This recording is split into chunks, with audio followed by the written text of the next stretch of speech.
بيكم grade 5. النهاردة إن شاء الله مع بعض هناخد lesson 4 activity number 12 modeling the particles of matter.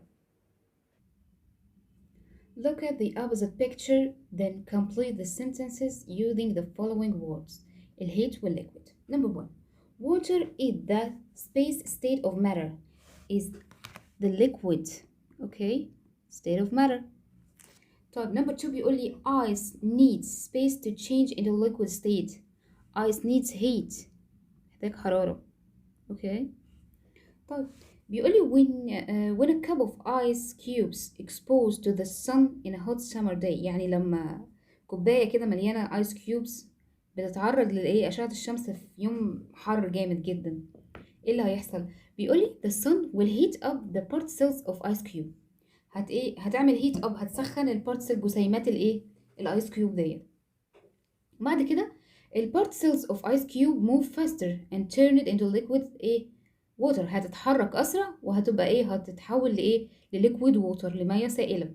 طيب the sun heats up the particles of water so they move faster and the water will evaporate. يعني الصن سخنت المية بقى، جزء البارتسلز of water، جسيمات المية حصل لها بقى ان هي move faster and اتحركت اسرع، وكمان الووتر will evaporate، حصل له تبخر، المية اتبخرت. تمام. طيب using model is a way to study some scientific concept that can make ideas more clear. يعني بيقول لي احنا لما نستخدم المودلز اللي هي النماذج دي طريقة ان احنا بندرس بيها المفاهيم العلمية اللي بتوصلنا ان احنا نعرف الايدياز بتبقى واضحة بالنسبة لنا. طيب objects that are too small such as the germs or too large such as the solar system. اللي هي الاشياء اللي هي الكبيرة او الصغيرة قوي زي الجراثيم، وكمان كبيرة جدا زي النظام الشمسي can be studied easily. بتتم دراستها بسهولة when using a models، لما بنستخدم النموذج. تمام، او الموديلنج لنموذج معين. يعني to make a model of particles that make up a matter you can use a ping pong balls as they are three-dimensional units and can be spread from each other. يعني هو عايز ازاي نعمل موديل للبارتسلز للجسيمات من خلال الكور البينج بونج ديت ان هي 3D dimensionals. يعني فاحنا بنعمل نموذج بيبين لنا من خلاله ازاي البارتسلز ديت بتاعت المواد بتبقى موجودة شكلها So you can use this balls to describe the movement of particles. يعني احنا ممكن نستخدم البولز ديت عشان نوصف حركة الجسيمات of the three state of matter. تمام؟ طيب check your understanding. Choose the correct answer. When you hit a solid matter, the movement of its particles هيحصل لها becomes faster. Okay?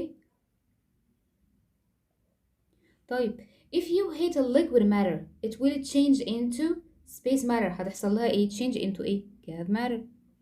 تمام.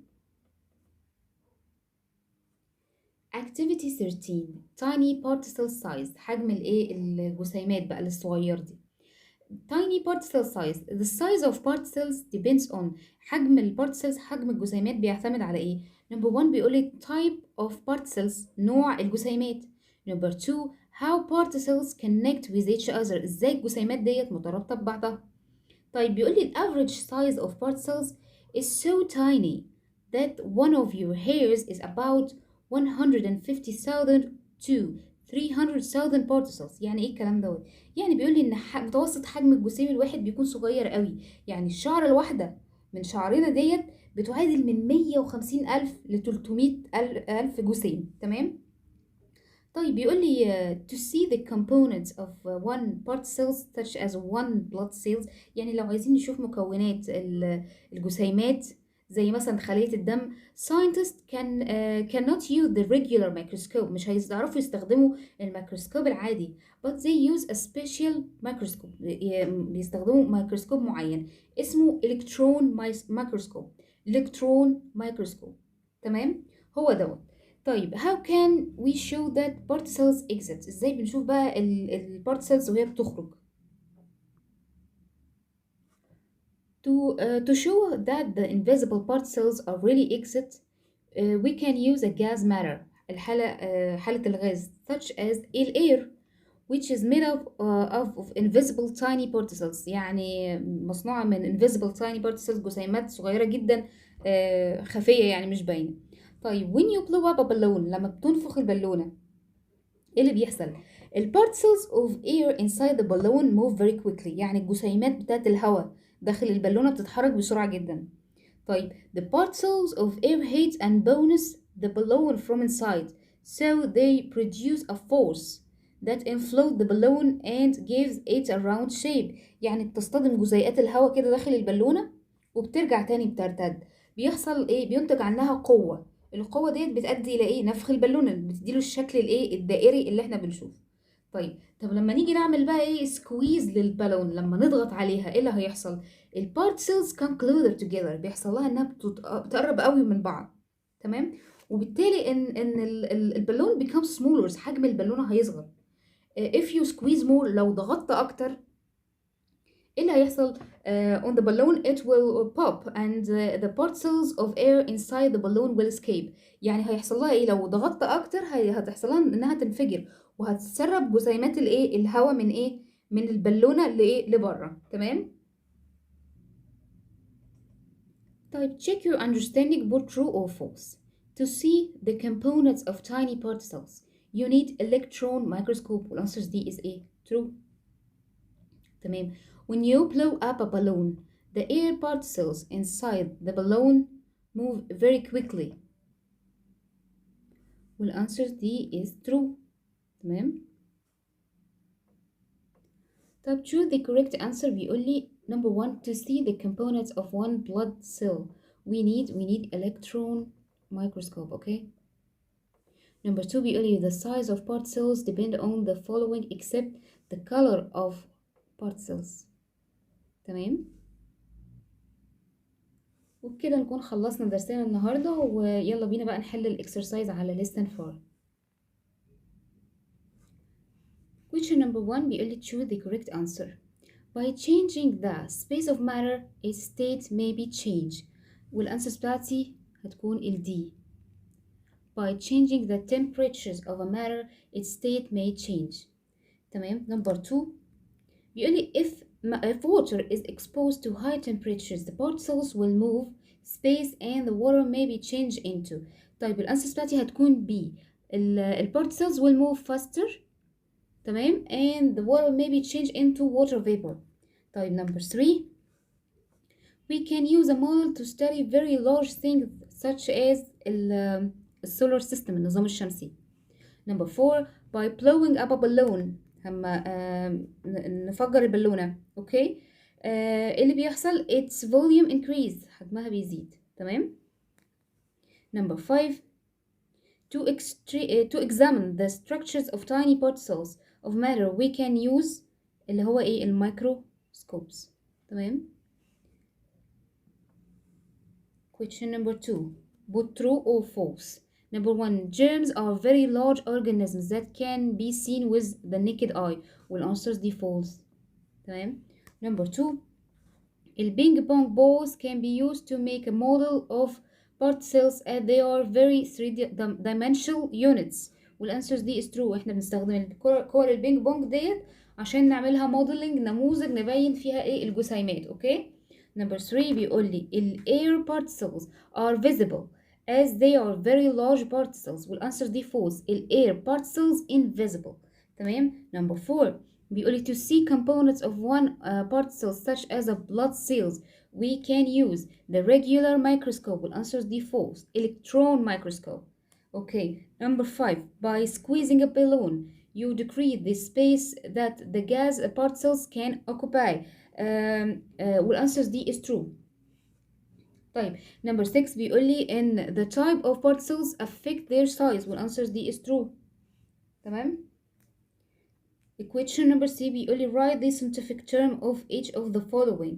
Number 1 the state of water after its heating for a high temperatures هي ايه الجاز. تمام. Number 2 a device used to examine نفحص one tiny particles such as a blood cells اللي هو electron microscope.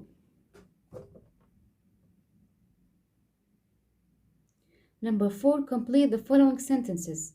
When an ice cube is exposed to the sun, the speed of movement of its particles will increase. Number 2 بيقولي water evaporates when it exposed to a high temperature. Number 3, we can use ping pong balls to describe the movement of particles of the three states of matter. Number 4, to describe the particles of a matter in solid state by modeling balls. We shouldn't put the balls back together. يبقى solid. Scientists cannot use the space microscope to see the components of one of blood cell. Regular. The answer is regular. Number 5, only give a reason for. 1. Use models to study some scientific concept. والأنسر هتكون to study them in an easier way بطريقة أسهل. تمام؟ Question number 2 بيقولي sometimes we need to use an electron microscope. والأنسرز هتكون to see the components of one particles. Okay؟ يلا question number 6 بيقولي what happens to 1. the speed of particles of an ice cube when it's exposed to the sun. It will increase. Okay, number 2 بيقولي the size of balloon when you blow it up هيحصل لها ايه؟ It will increase برضو. It will increase. Okay. Number 7 بيقولي look at the opposite model that shows the particles of substance then complete the following sentences. Okay, تعالوا نشوف. Number 1, these models represent a substance in space state. الايه؟ solid state الحالة الصلبة. Okay, solid state. Number 2, question number 2 بيقولي if we want to make change in this model to show this substance in a liquid state we should ايه؟ we should increase. هنعمل ايه؟ increase the distances between balls. يعني ان احنا نزود المسافات ما بين ايه البولز وبعضها البعض. اوكي، وبكده نكون خلصنا lesson 4 وحلينا كمان الاكسرسايز. يا رب تكونوا فهمتم واشوفكم في سيشن جديد ان شاء الله. باي باي. لو عجبكم الفيديو ما تنسوش تعملوا اشتراك عشان يوصل لكم كل الفيديوهات الجديدة.